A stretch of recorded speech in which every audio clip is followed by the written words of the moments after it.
காஷ்மீர் தாக்குதலை தொடர்ந்து பாகிஸ்தானுக்கு எதிராக அதிரடி நடவடிக்கை. பிரதமர் மோடி தலைமையில் நடைபெற்ற அமைச்சரவை கூட்டத்தில் முக்கிய முடிவு.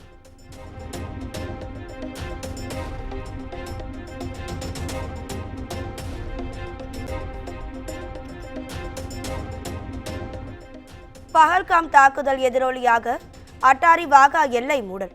பாகிஸ்தான் தூதரக அதிகாரிகள் ஒரு வாரத்தில் இந்தியாவை விட்டு வெளியேற கெடு.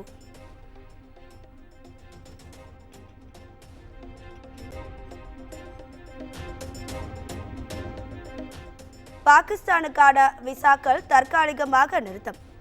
SVES விசாவில் இந்தியா வந்த பாகிஸ்தானியர்களுக்கு நாளை மாலைக்குள் நாட்டை விட்டு வெளியேற உத்தரவு.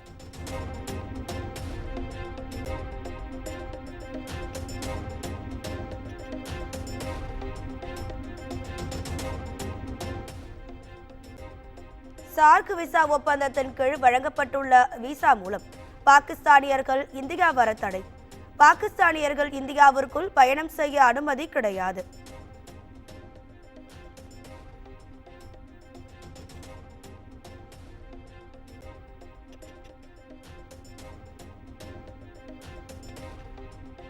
பாகிஸ்தான் சென்றுள்ள இந்தியர்கள் மே 1ஆம் தேதிக்குள் நாடு திரும்ப வேண்டும்.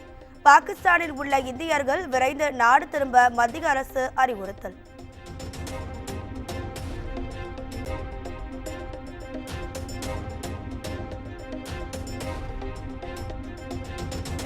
பாகிஸ்தான் உடனான சிந்து நதி ஒப்பந்தம் ரத்து. பாகிஸ்தானுக்கான இந்திய தூதரக ஊழியர்களின் எண்ணிக்கை 55 இருந்து 30 குறைப்பு.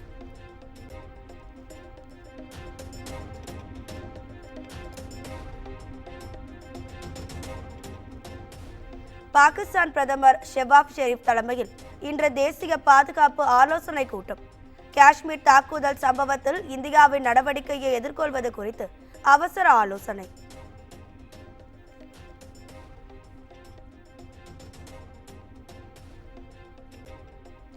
காஷ்மீர் பயங்கரவாத தாக்குதலை தொடர்ந்து எல்லையில் பதற்றம் அதிகரிப்பு. இந்திய ராணுவத்தின் முப்படைகளும் தயார் நிலையில் இருக்க மத்திய அரசு உத்தரவு.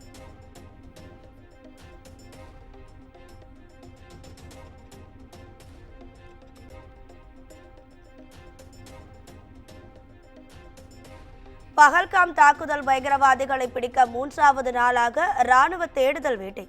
தப்பி ஓடிய பயங்கரவாதிகளை பிடிக்க 1000க்கும் மேற்பட்டோரிடம் விசாரணை.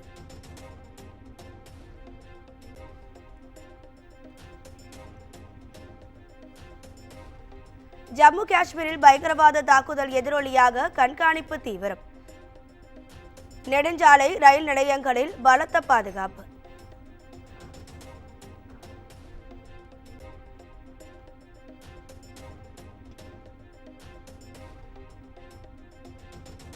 பஹல்காம் தாக்குதல் பயங்கரவாதிகள் குறித்து தகவல் தெரிவித்தால் 20 லட்சம் ரூபாய் சன்மானம். தகவல் கொடுப்பவர்களின் விவரங்கள் ரகசியம் காக்கப்படும் என காஷ்மீர் காவல்துறை உத்தரவு.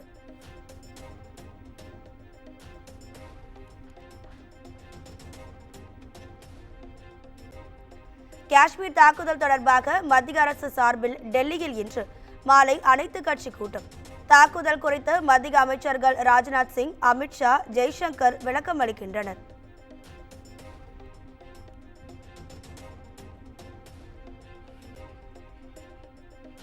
காஷ்மீரில் அனைத்து கட்சி கூட்டத்திற்கு முதலமைச்சர் உமர் அப்துல்லா அழைப்பு. பஹல்காம் பயங்கரவாத தாக்குதல் தொடர்பாக மாநில கட்சிகளுடன் இன்று முக்கிய ஆலோசனை.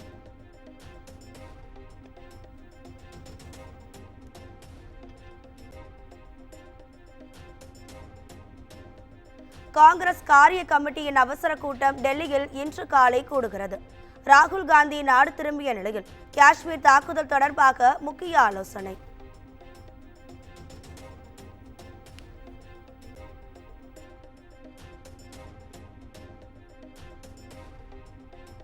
ஜம்மு காஷ்மீர் தாக்குதலில் உயிரிழந்தவர்களின் உடல் அடக்கம். கண்ணீர் விட்டு கதறிய குடும்பத்தினர். நெஞ்சை உருக்கும் காட்சிகள்.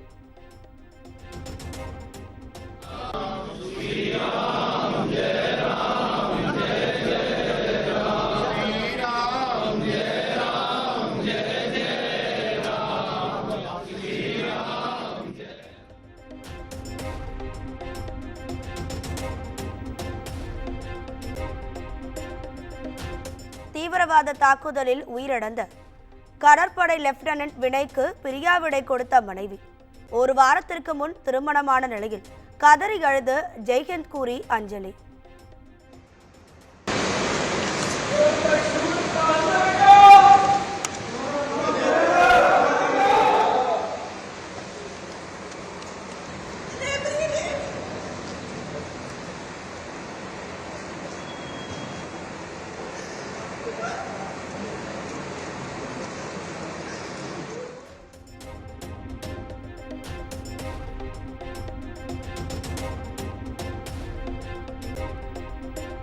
ஜம்மு காஷ்மீரில் தீவிரவாத தாக்குதலின் போது சுற்றுலா பயணியை காப்பாற்றிய உள்ளூர்வாசி. காயமடைந்த நபரை உயிரை பயணம் வைத்து தூக்கி சென்ற காட்சிகள்.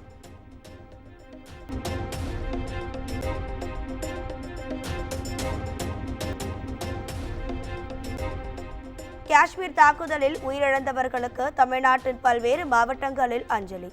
மெழுகுவர்த்தி ஏந்தி அஞ்சலி செலுத்தினர்.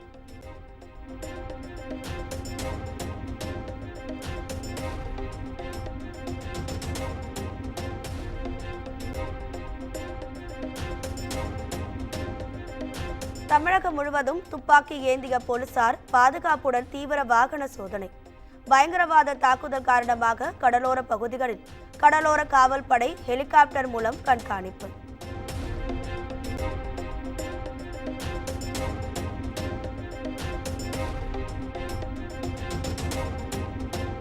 காஷ்மீரில் இருந்து அவசரமாக சொந்த ஊர்களுக்கு திரும்பும் சுற்றுலா பயணிகள். இக்கட்டான சூழலில் ஸ்ரீநகரில் இருந்து டெல்லிக்கான விமான கட்டணம் கிடுகிடு உயர்வு.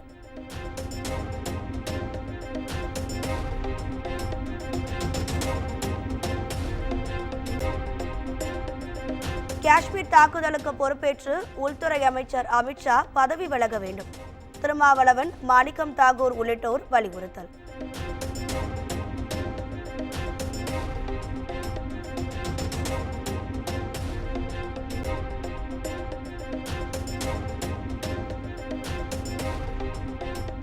காஷ்மீர் தாக்குதல் சம்பவம் தொடர்பாக கட்சித் தலைவர்கள் அரசியல் பேசுவதை தவிர்க்க வேண்டும்.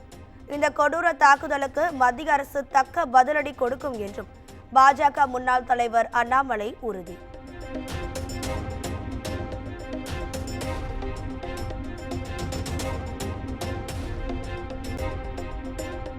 ஜம்மு காஷ்மீரில் கொல்லப்பட்ட ஆந்திராவை சேர்ந்த மதுசூதன் ராவ் என்பவரின் உடல் சென்னை விமான நிலையத்திற்கு வருகை.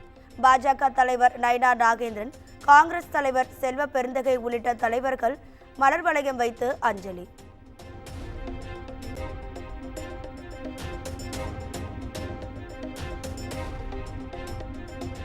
அதிமுக எம்எல்ஏக்களுக்கு கட்சியின் பொதுச் செயலாளர் எடப்பாடி பழனிசாமி விருந்து. அதிமுக பாஜக கூட்டணி அமைந்ததை அடுத்து ஏற்பாடு.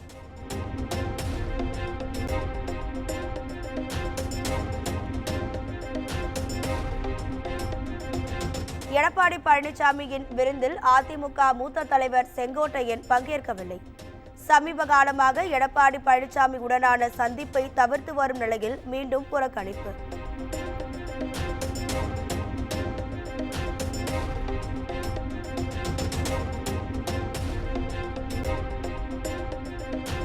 திருப்பரங்குன்றம் மலை விவகாரத்தில் என்ன நடக்கிறது என்பது நன்றாக தெரியும். வருகிற 30ஆம் தேதி இறுதி உத்தரவு பிறப்பிக்கப்படும் என்றும் உயர்நீதிமன்ற மதுரை அமர்வு அறிவிப்பு.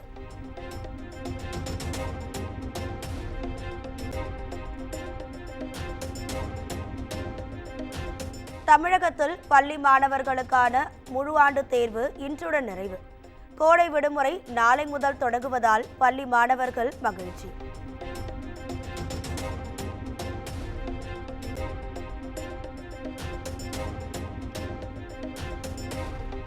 கோடை விடுமுறை முடிந்து ஜூன் 2ஆம் தேதி பள்ளிகள் திறக்கப்படும். பள்ளி கல்வித்துறை அறிவிப்பு.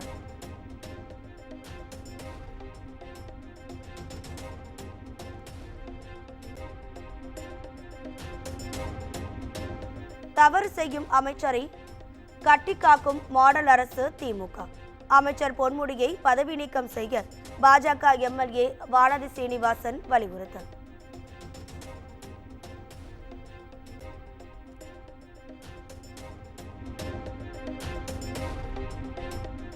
மூத்த குடிமக்களுக்கான ரயில் டிக்கெட் கட்டண சலுகையை மீண்டும் நடைமுறைப்படுத்த நடவடிக்கை.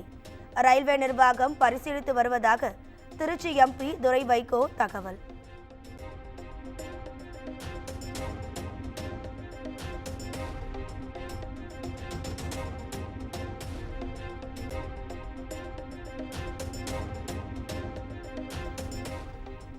திருச்சி உறையூரில் கழிவுநீர் கலந்த குடிநீரை அருந்திய விவகாரத்தில் மேலும் ஒருவர் உயிரிழப்பு.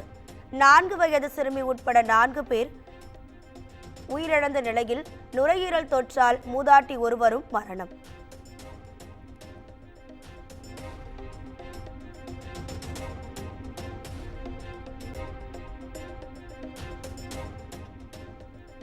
உதகையில் நாளை நடைபெறும் பல்கலைக்கழக துணைவேந்தர்கள் மாநாட்டில் கலந்து கொள்கிறார் குடியரசு துணைத் தலைவர். ஜெகதீப் தன்கர் வருகையை முன்னிட்டு ஹெலிகாப்டர் ஒத்திகை.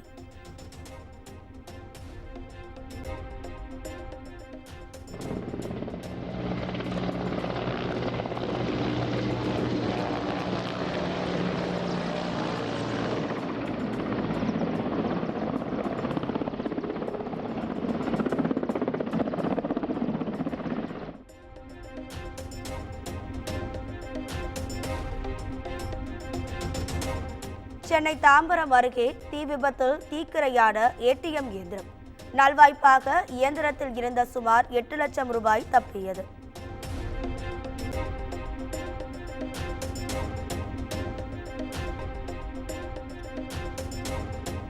வேலூர் மாவட்டம் காட்பாடி அருகே மின்சாரத்தை பாய்ச்சி மனைவியை கொலை செய்ய முயற்சி. நடத்தையில் சந்தேகப்பட்டு மனைவியை தீர்த்து கட்ட திட்டம் போட்ட கணவன் கைது.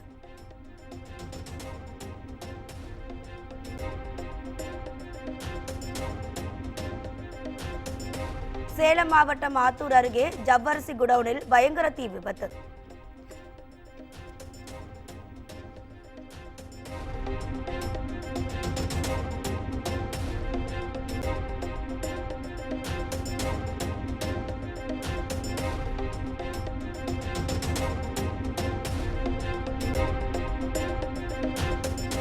தமிழ்நாட்டில் கரூர், ஈரோடு உட்பட 10 இடங்களில் சதமடித்த வெயில். அதிகபட்சமாக வேலூரில் 104 ஃபாரன்ஹீட் வெப்பநிலை பதிவு.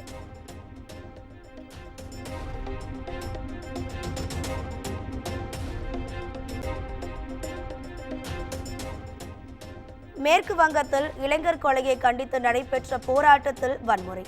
காவல்துறை மீது கல்வீச்சில் ஈடுபட்ட கிராம மக்களை தடியடி நடத்தி கலைத்த போலீசார்.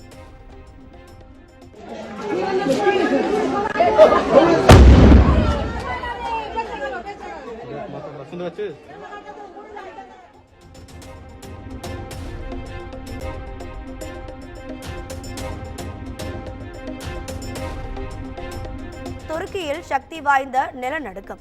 ரிக்டர் அளவில் 6.2 பதிவான நிலையில் பதற்றமான சூழல்.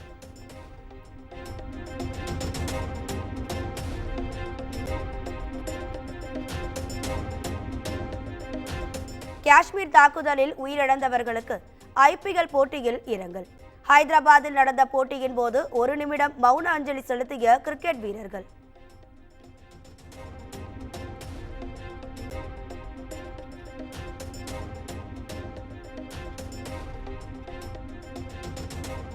ஹைதராபாத் அணியை வீழ்த்தி மும்பை இந்தியன்ஸ் அபார வெற்றி.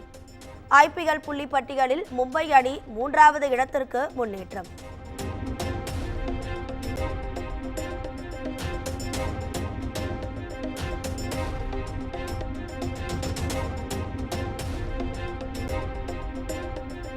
ஒரே மைதானத்தில் அதிக சிக்ஸர் அடித்த வீரர் என்ற புதிய சாதனையை படைத்தார் ரோஹித் சர்மா. வான்கடை மைதானத்தில் ரோஹித் சர்மா 102 சிக்ஸர்களை பதிவு செய்து அசத்தல்.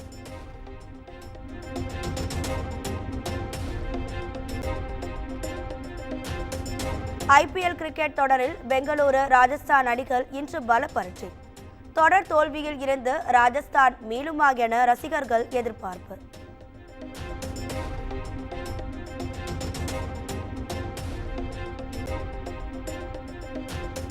வங்கதேசத்திற்கு எதிரான டெஸ்ட் போட்டி 3 விக்கெட் வித்தியாசத்தில் ஜிம்பாப்வே அணி வெற்றி.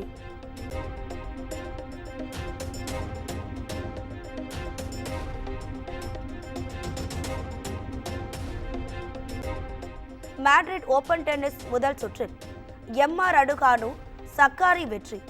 ஆடவர் ஒற்றையர் பிரிவில் அலெக்சாண்டர் பூக்லிக் கேயல் மோன்ஃபிளிக்ஸ் இரண்டாவது சுற்றுக்கு தகுதி.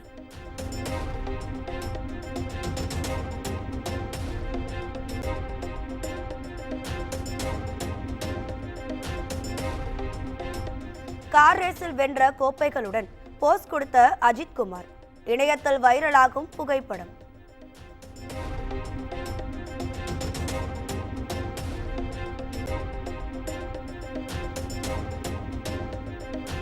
குட் பேட் அக்லி ஓடிடி வெளியாகும் தேதி அறிவிப்பு. வரும் 8ஆம் தேதி நெட்ஃபிளிக்ஸ் ஓடிடியில் வெளியாகிறது.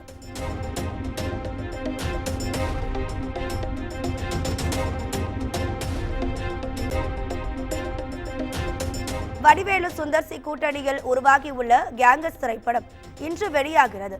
15 ஆண்டுகளுக்கு பின் மீண்டும் இணைந்த வடிவேலு சுந்தர்சி